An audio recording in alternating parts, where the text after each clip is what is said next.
In this week's daily messages, I'm reflecting on things that we need to help us along the journey of life. Things that we need in our everyday lives, things that we need in our faith life. In today's responsorial psalm, we hear about one of those things that we need, and it's protection. In our everyday lives, we need all kinds of protection. Children need the protection of their parents. We need the protection of home against the weather, against all kinds of things that might harm us. We need the protection of our police and fire and EMTs when there are emergencies.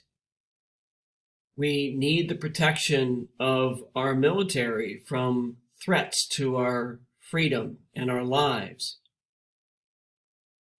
The responsorial psalm today talks about the protection that we receive from God.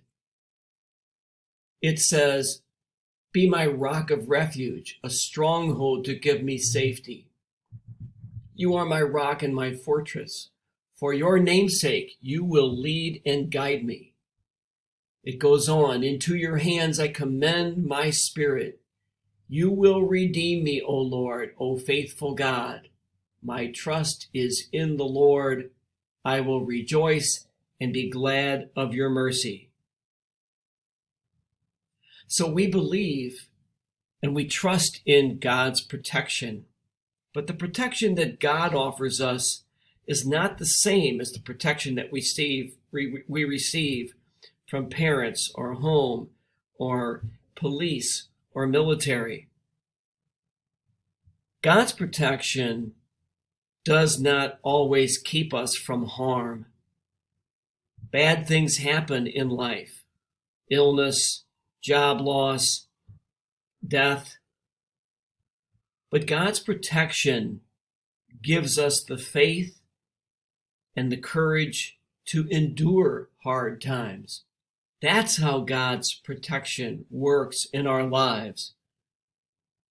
Because we believe in God's protection, we believe that God is with us even through the hardships that we have to endure. And so we're called upon today to reflect on how God protects us with God's presence at each and every moment.